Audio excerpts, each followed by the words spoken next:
pero vamos a tratar de mostrar brevemente con Daniel de que hay un remanente para el tiempo del fin. Dios ama al ser humano.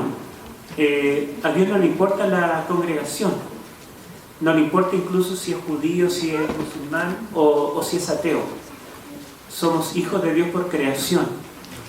Cristo vino a morir por los pecadores. Así que no pensemos que nosotros somos exclusivos o somos más amados. El Señor nos ama a todos, ¿verdad? Pero Dios tiene un remanente.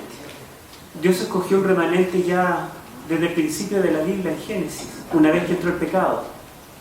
Vemos que dentro de los hijos de Adán y Eva, no todos fueron fieles a Dios, pero hubo una línea de remanente.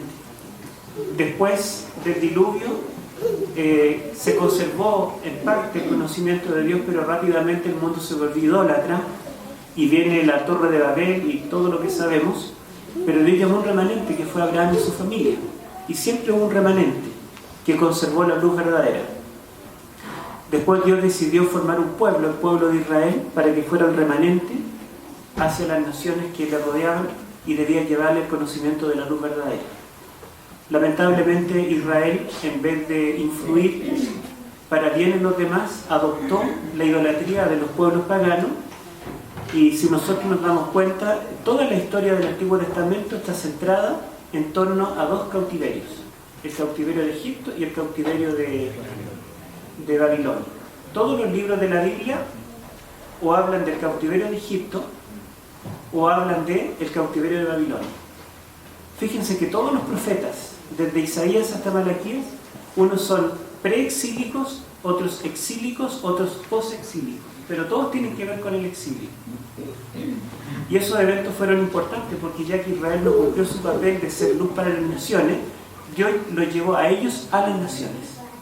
Estuvieron en los imperios más importantes del mundo, que tenían relaciones comerciales y diplomáticas con todos los países del mundo conocido, y por lo tanto, quizás no todo Israel, pero un remanente fiel allí en Babilonia y en Egipto pudieron testificar, y hasta el rey de Babilonia se convirtió. Y aquí en Daniel dice, Daniel capítulo 1, versículo 3, dijo el rey Aspenaz, jefe de sus eunucos, que trajese de los hijos de Israel, del linaje real de los príncipes, muchachos. Aspenaz, una vez que Nabucodonosor invadió Jerusalén en tiempo del rey Joacim, dice que uno de los propósitos fue traer jóvenes promisorios y debía traer esos muchachos. El versículo 6 dice: entre estos estaban Daniel, Ananías, Misael y Azarías, de los hijos de Judá. Pregunto, ¿en la corte de Babilonia solo habían 4 jóvenes hebreos? Había muchos más. Pero ¿cuántos de ellos representaron fielmente a Dios, incluso para arriesgar su vida? 4. Y de los 4 se destaca uno. Uno más, digamos, se destaca más que los demás. Pero los 4 estaban dispuestos a rendir su vida por la verdad.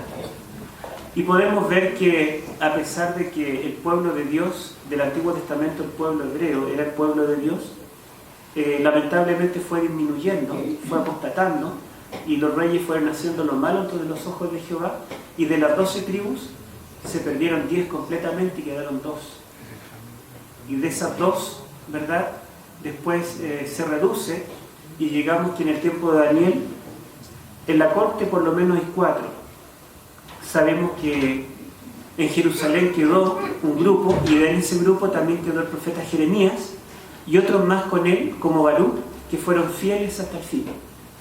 En un segundo cautiverio se llevó otro grupo, Nabucodonosor, que estuvo junto al río Quebar en Babilonia, y por lo menos tenemos un sacerdote que fue llamado a profetizar, Ezequiel, también fue fiel.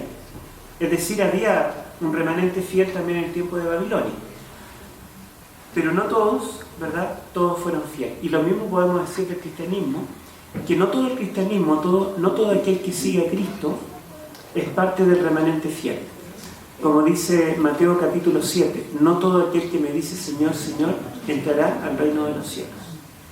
Bueno, y aquí en el capítulo 1 dice que estos jóvenes fueron llenos de sabiduría y Dios los bendijo con entendimiento y además a Daniel con la capacidad de poder discernir o interpretar sueños y visiones.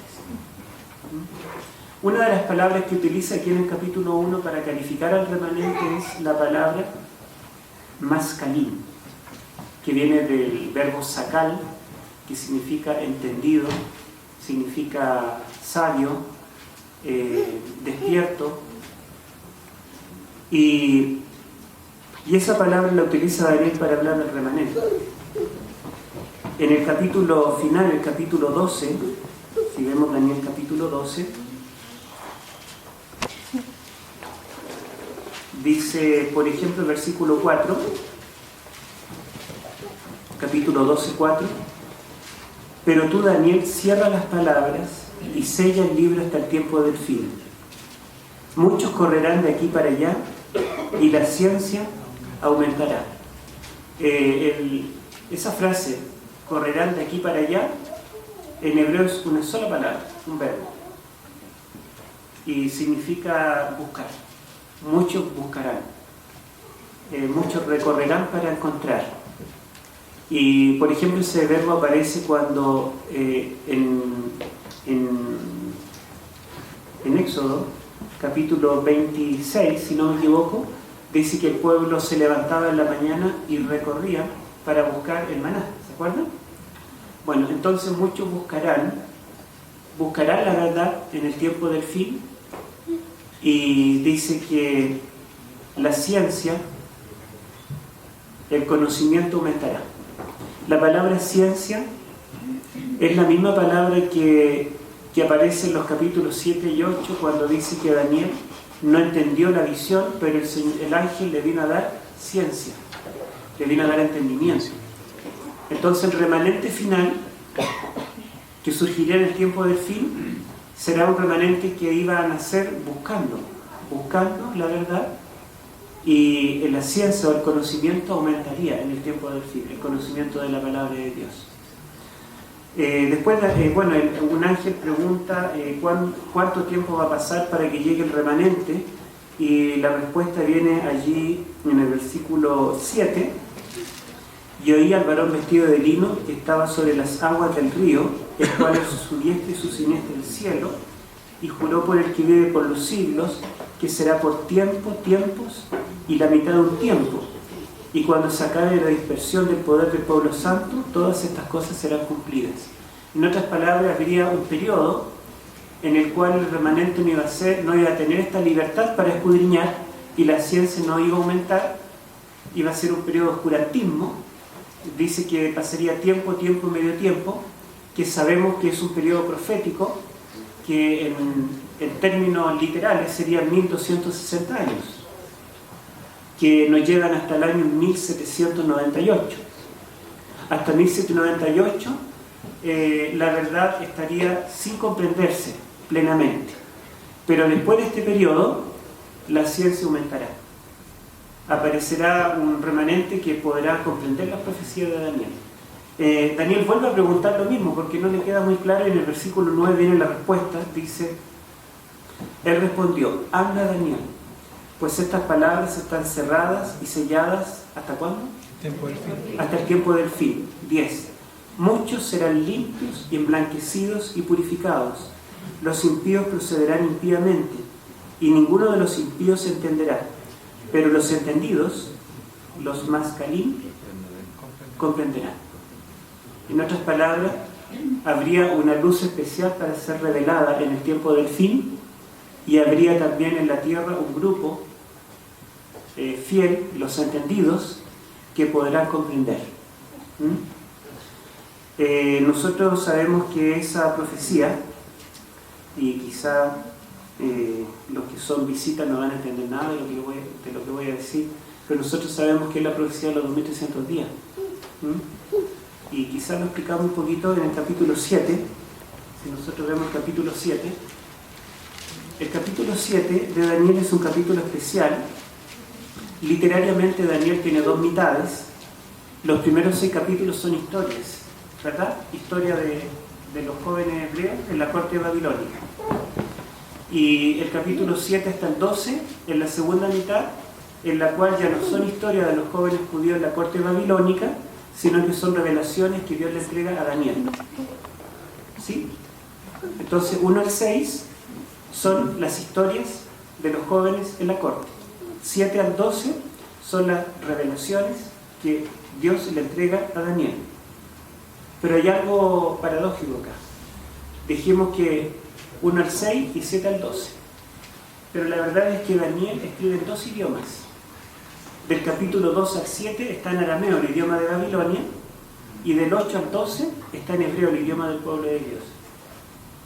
Entonces algunos dicen que las dos mitades son 1 al 7, porque el 7 está en arameo, igual que la mayoría de los capítulos anteriores, y del 8 al 12 la segunda mitad, que son los capítulos hebreos. Entonces el 7 por un lado pertenece a la primera mitad y por otro lado pertenece a la segunda mitad. Y el 7 en realidad es el capítulo central y es como un eje en el cual gira todo el libro de Daniel. A Dios le gustan las cosas con eje. En nuestra galaxia, que dijimos que tiene 100.000 millones de estrellas, es como una espiral, ¿se han dado cuenta? Y en el centro tiene un eje. Nuestro planeta Tierra tiene un eje imaginario, está inclinada y gira en torno a ese eje. A Dios le gustan los ejes. Y el libro de Daniel tiene un eje que es el capítulo 7. Es el centro del libro. Pertenece a la primera mitad porque está en arameo y pertenece a la segunda mitad porque es una visión de Daniel. Y el capítulo 7 está estructurado también de una forma artística, en una forma eclesiástica que se llama, donde hay paralelo de la primera parte con la segunda, y el centro tiene un centro, un eje otra vez. El centro son los versículos 13 y 14. 13 y 14, ¿no?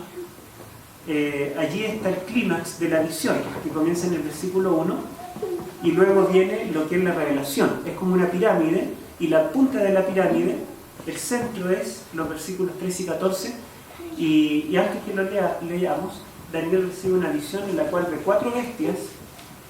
Estas bestias se le dice que son imperios, son los imperios universales. Después ve cuernos y un cuerno pequeño, y se le dice que es un poder religioso, pero al mismo tiempo opresor de los fieles, del remanente, durante los 1260 años. Y después de ese periodo de 1260 años, dice que ve tronos, se sienta el juez y comienza el juicio. Y en los versículos 13 y 14 tenemos aquí a aquel que comparece ante el juicio. Leamos los versículos 13 y 14. Y voy a dar lugar que lean si alguien quiere leer. 13 y 14. Dice: miraba yo en la visión de la noche, y he aquí, con las nubes del cielo venía uno como un hijo de hombre, que vino hasta el anciano de días, y le hicieron acercarse delante de él. Y le fue dado dominio, gloria y reino, para que todos los pueblos, naciones y lenguas le sirvieran. Su dominio es dominio eterno, que nunca pasará, y su reino uno que no será destruido. Amén. Gracias. Entonces ya fue inaugurado el salón del juicio. Se sentó el juez, los libros fueron abiertos, eso está en los versículos 9 y 10, pero todavía no aparece quién va a ser juzgado. Y dice en el versículo 13 que él miraba en la visión de la noche, y he aquí, con las nubes del cielo, venía uno como hijo de hombre. Y le hicieron acercarse delante de él. Aquí en el idioma arameo, porque este capítulo está en arameo también, hay 3 verbos de movimiento. El primero, es muy importante para nosotros, es el verbo atá. Y si alguien sabe hebreo, se traduce el hebreo por el verbo bo, y se traduce al griego del Nuevo Testamento por el verbo erjomai, y al castellano como venir, el verbo venir, atá. Y en arameo, Señor, que en hebreo es Adonai, en griego Kyrios, Señor, en arameo es Marán. Entonces Marán Atá significa el Señor viene. Marán, ¿verdad? Entonces el verbo atá aparece acá, en Daniel capítulo 7, versículo 13. Atá. Dice, venía con las nubes del cielo uno semejante del Hijo del Hombre. Utiliza el verbo atá. En realidad hay dos verbos juntos, porque está el verbo estar, o sea, estar, y el verbo venir. Literalmente diría, y estaba viniendo. Estaba viniendo con las nubes del cielo uno semejante al Hijo del Hombre. Y después dice, y él alcanzó hasta donde estaba el anciano de días. Ese es el segundo verbo. Él llegó o alcanzó hasta donde estaba el anciano de días. Y hay un tercer verbo. Y lo trajeron, o lo llevaron, o lo hicieron acercarse delante de él. Ese es el tercer verbo. Y ese verbo es un verbo que tanto en arameo, y el equivalente en hebreo también, es un verbo cúltico que se utiliza en el contexto de la adoración y del santuario, y significa, y también acá está en una forma que se llama jifil, una forma que es causativa. O sea, no se puede traducir digamos, no se puede traducir llegó o llevó, sino que es lo llevaron.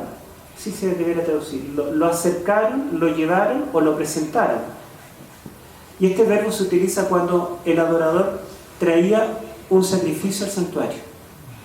Él presentaba o llevaba o entregaba. Estaba viniendo en las nubes del cielo, alcanzó frente al anciano de días y lo presentaron, lo ofrecieron en ese momento del juicio. Este Hijo del Hombre es el Mesías que va a venir. Amén. Que va a venir, digo, porque era el Antiguo Testamento, todavía no había venido. Y es sorprendente porque está en el cielo, un humano en el cielo. ¿Sí? ¿Se acuerdan cuando Nabucodonosor en el horno de fuego ve que el cuarto varón es semejante al Hijo de los dioses? Y los sabios de Babilonia le dijeron que los dioses no podían revelar el misterio en el capítulo anterior porque su morada no es con la carne. Porque dijimos que todas las religiones paganas tienen en común de que el Dios o los dioses no se acercan al pecador, sino que el pecador tiene que buscar la forma de acceder a ellos. Pero en el capítulo, ¿cuál fue? El 4, el 3, Nabucodonosor ve que un ser divino desciende. Lo ve en la tierra y en el horno. Y Daniel ve en el capítulo 7 que un ser humano está arriba, en el cielo, frente al trono de Dios, en el salón del juicio de Dios, que es el lugar santísimo. Y lo ve viniendo en las nubes del cielo, que es una teofanía. Las nubes del cielo son el carruaje de Jehová, según los salmos. Y este Hijo de Hombre viene con características divinas. Viene como si fuera un ser divino. Primero porque está en el cielo, y segundo porque viene con las nubes del cielo. Y en el versículo 14 dice que a él le fue dado el reino, el poder y dominio para que todas las naciones le sirvieran. O sea, es más que humano, más que un simple humano. El Mesías que va a venir es divino. ¿Sí? Es divino. Pero es un Hijo de Hombre. También es humano. El Mesías será humano y será divino. Este Mesías es el hijo de David. Los judíos esperaban el Mesías como el hijo de David porque David era rey y el que viniera debía ser rey. Y este Hijo de Hombre recibe el reino, el poder y la gloria. Por lo tanto es el Mesías que ha de venir. Hoy en día el mundo judío lo interpreta en forma colectiva. Dice que este Hijo de Hombre es un símbolo de todos los santos del Altísimo. No es una persona. Entonces yo les pregunto, y los argumentos están en el libro de Daniel, a lo mejor ustedes ya lo leyeron, pero yo les preguntaría, bueno, ¿y el anciano de días, el juez que se sienta en el trono, frente al cual comparece el Hijo del Hombre, él también es un símbolo de una colectividad? Si el anciano de días es Dios, Dios el Padre, el Hijo del Hombre tiene que ser también un individuo. Bueno, hay muchos argumentos para demostrarlo. Entre paréntesis, el mundo judío y el mundo cristiano, hasta el principio del siglo XX, de forma unánime creyó que el Hijo del Hombre era un individuo, el Mesías. Cuando entró la alta crítica en el cristianismo, allí comenzó a creer que era una colectividad. Y el mundo judío, hasta el siglo I después de Cristo, creyó que era el Mesías. Los escritos judíos anteriores a Cristo interpretan Daniel, lo interpretan al Hijo del Hombre como al Mesías que va a venir, no como una colectividad. Cuando viene Jesús y es rechazado, ya el Hijo del Hombre es mirado como un símbolo colectivo, porque Jesús utilizó ese título para sí. Él dijo que era el Hijo del Hombre. ¿Recuerdan? Más de 80 veces Cristo dice que es el Hijo del Hombre.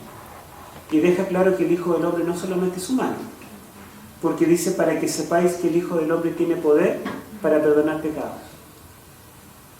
Y según el Antiguo Testamento, el único que puede perdonar al pecador es Dios. Y Jesús dice: para que sepáis que el Hijo del Hombre tiene poder para resucitar muertos. Y según la Biblia, solo Dios puede resucitar un muerto. Entonces el Hijo del Hombre, es humano. De hecho, la palabra Hijo de Hombre aparece 90 veces en el libro de Ezequiel, y las 90 veces Dios la usa para referirse a Ezequiel como humano. Y en el Salmo 8 la frase Hijo de Hombre se utiliza como paralelo sinonímico para hombre. ¿Quién es el hombre para que lo visites y el Hijo del Hombre para que tengas de memoria? O sea, Hijo de Hombre significa humano. Pero el humano de Daniel 7:14 es más que humano. Tiene características divinas. Bueno, y claramente, si nosotros seguimos la secuencia cronológica que nos da el capítulo 7, este Hijo de Hombre viene ante el Padre en el momento del juicio, después que termina el tiempo del fin. ¿Sí? Después de 1798. Porque nos dice que primero viene una bestia, que es Babilonia, que cae en el año 538 a.C., después viene una segunda bestia, que es el Imperio Medo-Persa, y cae el año 331 a.C., después viene una tercera bestia, que es Greco-Macedonia, después una cuarta, que es el Imperio Romano, después vienen otros poderes, que son las naciones bárbaras, que conforman Europa. Estas descubren América, y nosotros somos parte de esos 10 cuernos, y después viene un pueblo pequeño, y está toda la historia, siglo tras siglo, pero visto de antemano. Y todo se ha cumplido en forma matemática. Que, entre paréntesis, para mí, uno de los argumentos más sólidos que tenemos los creyentes para decir que la Biblia es un libro sobrenatural y que realmente este libro es un libro divino, son las profecías. Porque las profecías se cumplen en forma matemática. Y el otro gran argumento, que para mí es el gran argumento, es el aspecto científico de la Biblia, sobre todo el Pentateuco. Quiero escribir un libro de las leyes de salud del Antiguo Testamento a la luz de la medicina moderna. Y es sorprendente cómo en medicina, por ejemplo, nosotros siempre cuando compramos un libro, los estudiantes de medicina compramos la última edición, porque el que tiene 5 años ya está atrasado.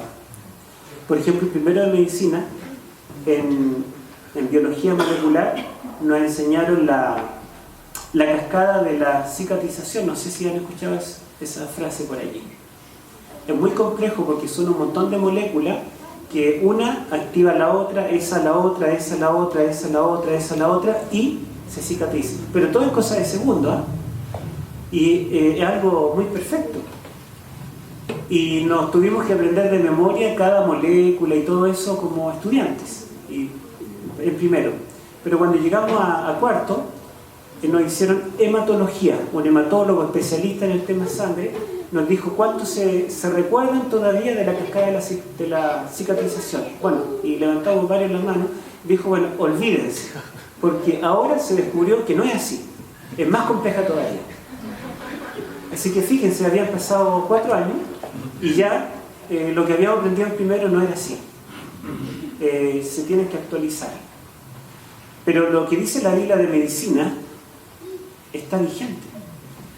y la Biblia fue escrita hace milenios. Entonces para mí es el primer argumento, el más poderoso para demostrar que la Biblia es palabra de Dios. Y el segundo son las profecías que se cumplen en forma matemática.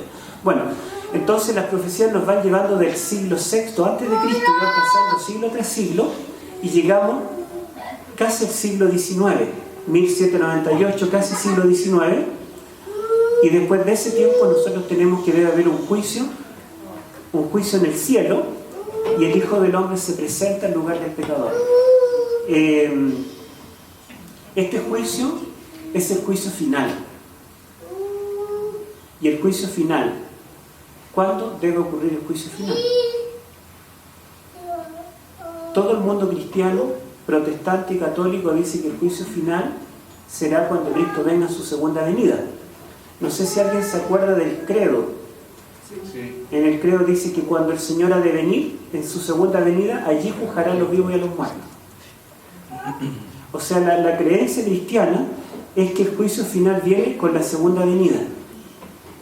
Pero hay una sola iglesia en el mundo que dice que el juicio final comienza antes de la segunda venida. Y Cristo viene por segunda vez después que el juicio terminó.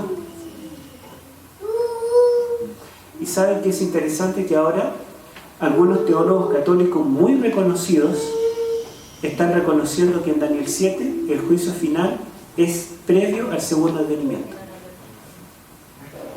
Interesante, ¿verdad?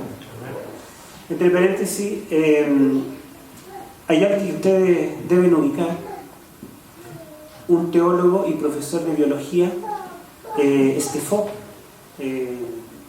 ¿cómo es el nombre? El apellido es Estefó, que él vino alguna vez a esta iglesia. Bueno, él es de la línea calvinista, y hace años atrás él enseña teología, enseña epístolas en alguna universidad por ahí, y resulta que él sus líderes están en Estados Unidos y le pidieron que enseñara profecías, Daniel y Apocalipsis. Y él dijo, desde que estudié teología muchos años atrás, no he enseñado Apocalipsis, no me acuerdo mucho.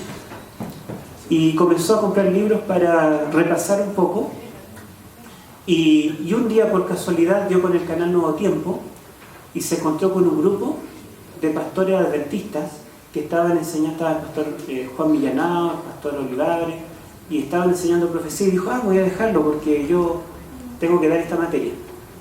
Y se dio cuenta que era una secta, que decía algo que había quedado caduco en el siglo XIX. Eran historicistas. Hoy en día todos los teólogos que han pasado por la universidad, que tienen cierto conocimiento, o son futuristas o son preteristas, pero historicistas solamente la gente ignorante.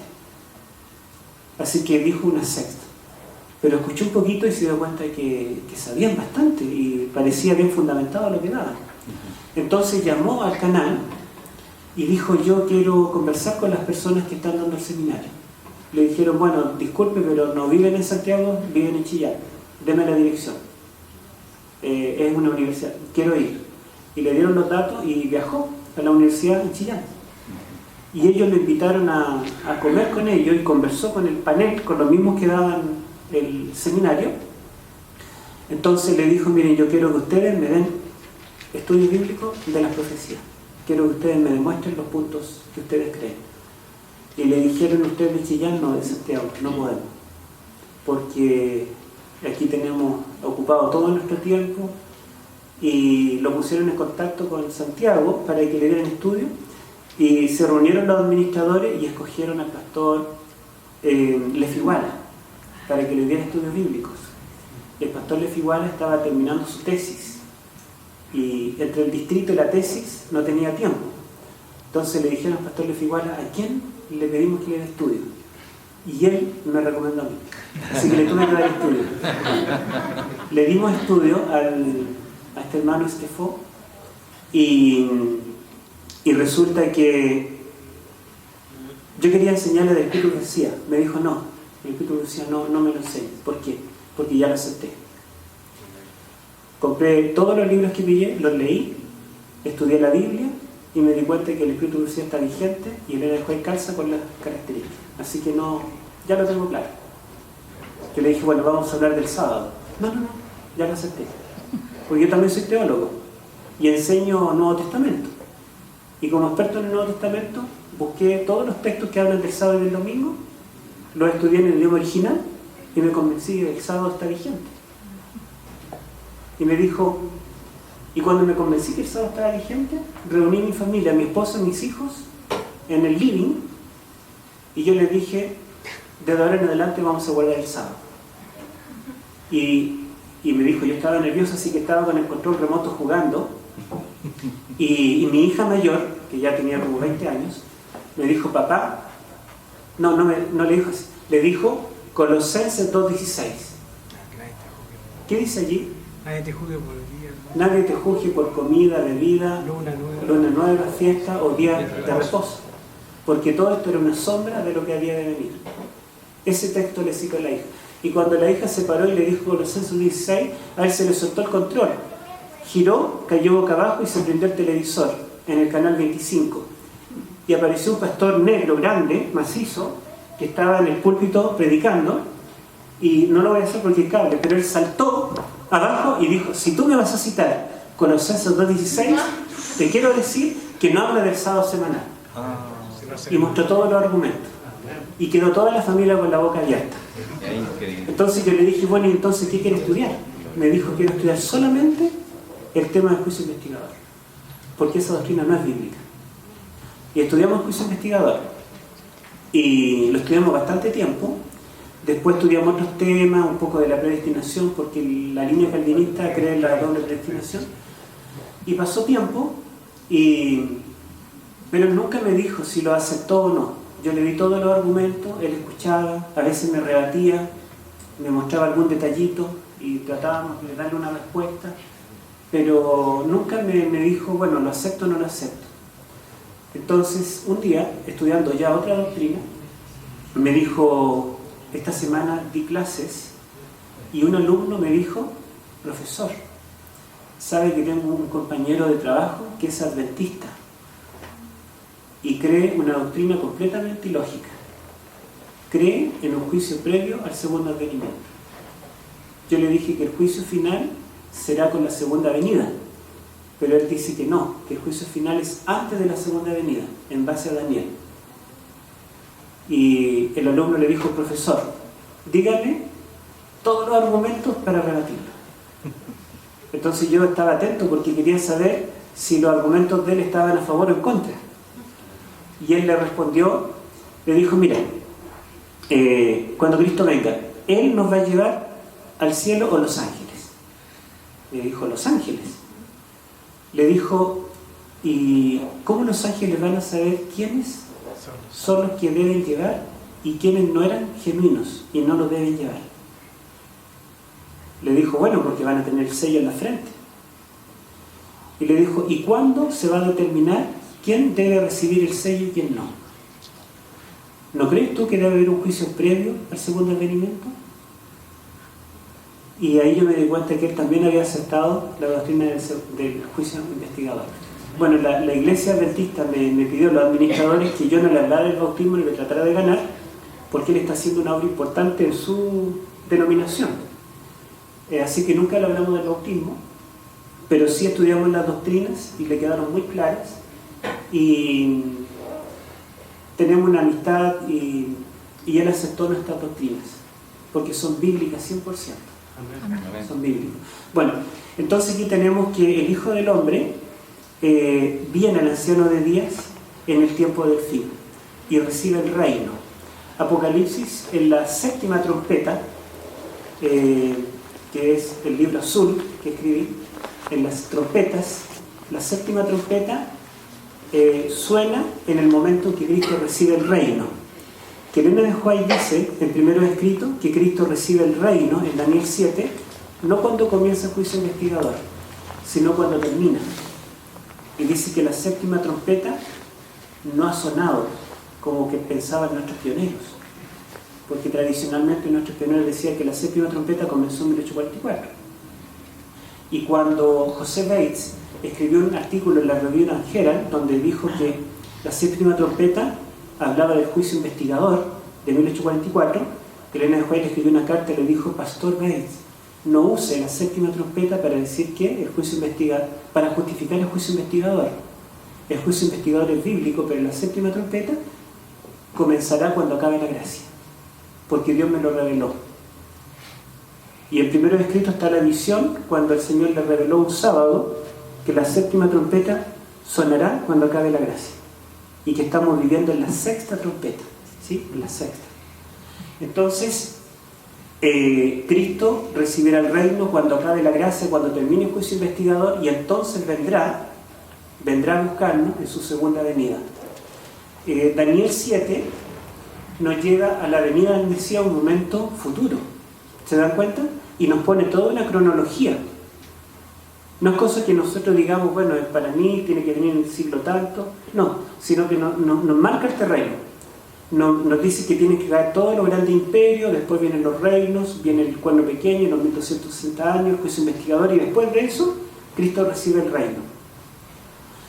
Y el capítulo 8, que no lo vamos a tocar, habla de Cristo, pero no como rey, sino que habla de Cristo como sumo sacerdote, porque dice que Él tiene un ministerio continuo en el santuario celestial, y el cuerno pequeño dice que le arrebata el continuo, y el lugar de su santuario fue echado por tierra. Por lo tanto, el capítulo 7 lo muestra como rey, pero el 8 lo muestra como sumo sacerdote en el santuario celestial. Y el capítulo 9, que es muy conocido para nosotros, habla del Mesías como el Cordero. Dice que Él debe ser sacrificado, morirá, mas no por sí, porque murió por ti y murió por mí. Y dice que cuando Él muera, terminará con todos los sacrificios y las ofrendas. Por lo tanto, todos los sacrificios del santuario lo representaban a Él. Él era el Cordero. Cuando Juan el Bautista ve a Jesús, dice: he aquí el Cordero de Dios que quita el pecado del mundo. Y Daniel 9 dice que Él debía venir el año 27 de la era cristiana y debía morir el año 31. Fíjense que da una fecha. Lucas, capítulo 4 es, ¿sí? Dice que el año 27 Cristo comenzó su ministerio. Y Juan nos dice que el ministerio de Cristo duró más de 3 años y menos de 4, 3 y medio. Y murió el año 31. Y la fiesta de la Pascua, porque Elena de White dice que las fiestas solemnes del santuario, esto lo dice en el libro Hechos de los Apóstoles, en la página 16, dice que las fiestas del santuario eran una profecía compacta del plan de salvación. O sea, las fiestas no eran solo ceremonias, eran profecías. Y el Cordero Pascual moría el día 14 del mes primero del calendario judío a la hora 9, como a las 3 de la tarde. Cristo murió el día 14 del mes primero a las 3 de la tarde, dijo: consumado es. Y Juan, capítulo 19, dice que cuando Cristo colgaba en la cruz y murió, un soldado le abrió el costado. A los demás le quebraron los huesos, lo que se llama el crurifragio, que era una forma de acelerar la muerte de los delincuentes para bajarlos rápidamente de la cruz. A Cristo no practicaron el crurifragio, fue el único que no le quebraron los huesos y comprobaron que estaba muerto con la lanza en el costado. Pero Juan dice que a Cristo no le quebraron los huesos para que se cumpliera la profecía, citando Éxodo 13. ¿Y cuál es la profecía? La Pascua. En Éxodo 13 Israel está en Egipto y sacrifica el Cordero Pascual, y Dios dice: deben comerlo entero, sacar la carne, pero no quebrarán hueso suyo. Y Jesús cumplió con el Cordero Pascual. Y Pablo dice a los Corintios 5:7, 1 Corintios 5:7, nuestra Pascua, que es Cristo, ya fue sacrificada por nosotros. O sea, si tomamos nosotros la fiesta de la Pascua, si tomamos la profecía de Daniel 9, el Mesías debía venir como siervo, como dice Isaías, a morir, y debía morir el año 31, en el mes primero, el día 14, a las 3 de la tarde. Jesús de Nazaret murió a las 3 de la tarde del día 14 del mes primero del año 31 de la era cristiana. O sea, ¿puede ser otro el Mesías? ¿Puede haber venido antes o venir después? En mi libro de Daniel yo digo, en Daniel 9, que solo con Daniel 9 no podríamos ser judíos de fe, una vez que conozcamos esa profecía. Tendríamos que hacernos cristianos. Pero cuando nosotros estudiamos Daniel 8, no podemos ser cristianos de otra denominación, tenemos que hacernos adventistas. Porque en Daniel capítulo 8 dice que después de 2300 tardes y mañanas, es decir, en 1844, el Señor comenzaría la obra de juicio en el santuario celestial y en la tierra nacería el remanente. Y efectivamente, en 1844 nace un grupo que predica esta profecía, que el juicio ha llegado. Porque el mundo cristiano en general dice que el juicio viene con la segunda venida. Pero el grupo de adventistas que surgió en torno a 1800 predicó en todo el mundo que Cristo debía venir en 1844, que era la fecha de la profecía. Y después, ¿verdad?, se corrigió de que Cristo en 1844 vino al Padre para comenzar la obra del juicio final. Lamentablemente no podemos fundamentarlo con los textos bíblicos ni con los argumentos porque el tiempo no daría. Y el único texto, o el texto más sólido para demostrar que el remanente final surgió en 1844 es la sexta trompeta. Por eso que el primer libro que escribí de Apocalipsis fue de las trompetas. Porque cuando los mileristas experimentaron el chasco, encontraron la respuesta en Apocalipsis 10. El ángel con el librito, dulce y amargo. Eso es parte de la sexta trompeta. Y nuestra iglesia no está definida en el tema de las trompetas. Y si es la postura tradicional, entonces Apocalipsis 10 no podría calzar en 1844. ¿Se dan cuenta? Es importante. Pero si nosotros tomamos Daniel y si tomamos Apocalipsis, hay un remanente para el tiempo del fin. Ese remanente debía surgir después de unos 1260 años y debía anunciar que el juicio ya llegó, no que el juicio vendrá cuando Cristo venga. Ese remanente es llamado los sabios, los entendidos, al igual que Daniel y los jóvenes hebreos fieles fueron los sabios, los entendidos, el remanente en Babilonia. Así también en el tiempo del fin el Señor tendrá un grupo de sabios, de entendidos, que será el remanente en el mundo del tiempo del fin. Y ese grupo dice que se levantará después de los tiempos, tiempo y medio tiempo. Y ellos entenderán la profecía de Daniel. Y Apocalipsis capítulo 13, versículo 18, si lo leemos, y quizá, bueno, con eso podemos terminar, Apocalipsis 13, 18. Y mañana vamos a hablar de Apocalipsis 13, entonces ya lo dejamos introducido. Apocalipsis 13, 18.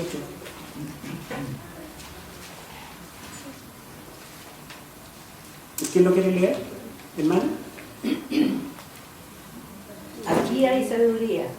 El que tiene entendimiento, cuente el número de la bestia, pues es número de hombre, y su número es 666. Gracias. ¿Quién entenderá lo que significa el 666? Solo los sabios.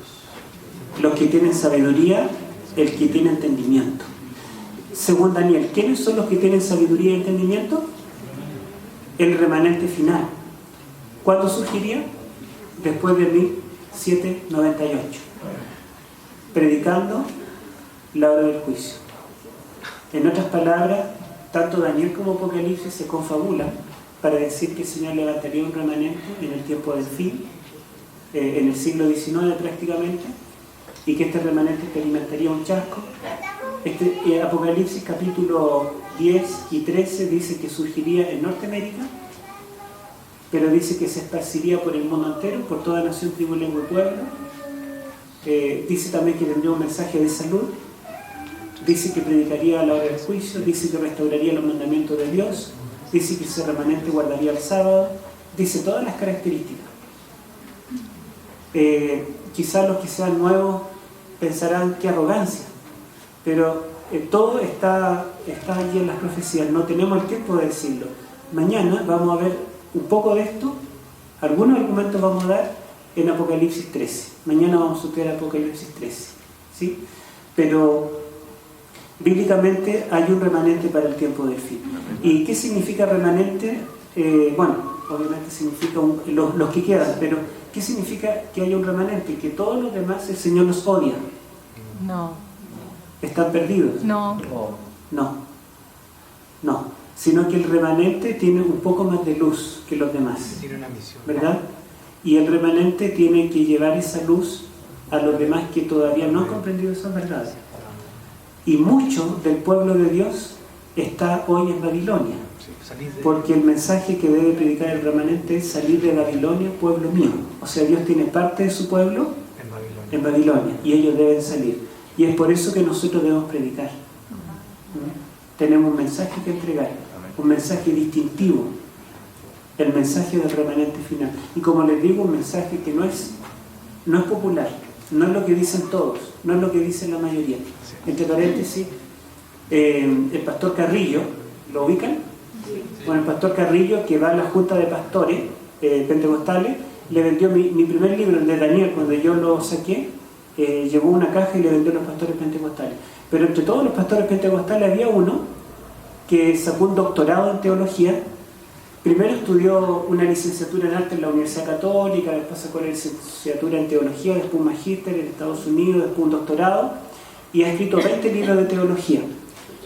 Pero él los publica no como yo, en forma humilde, así particular, sino en las grandes editoriales, en la CLIE, en la Berea, en las grandes editoriales que hay en Europa, en Norteamérica y en Sudamérica. Así que es un grosso en teología. Y su último volumen que publicó, que me mandó una copia, es de Apocalipsis. Así que él maneja bastante bien este tema. Y Jaime le vendió un libro y le dijo: mira Jaime, ¿este libro es futurista, preterista o historicista? Le dijo historicista. Le dijo: mira, el historicismo ya murió en el siglo XIX, algo pasado de moda. Cree en el preterismo, en el futurismo. Y este pastor lo leyó. Y después Jaime nos presentó y me dijo: por poco me persuades. Yo no sabía que el historicismo tenía tanto fundamento. Lo que nosotros creemos tiene fundamento. La palabra de Dios es sólida. Y eso no para entrar en el orgullo, ¿verdad?, como hicieron los líderes religiosos del tiempo de Cristo, sino para ser más humildes y para predicar esta verdad. Y para morir por esta verdad si es necesario. Que Dios les bendiga.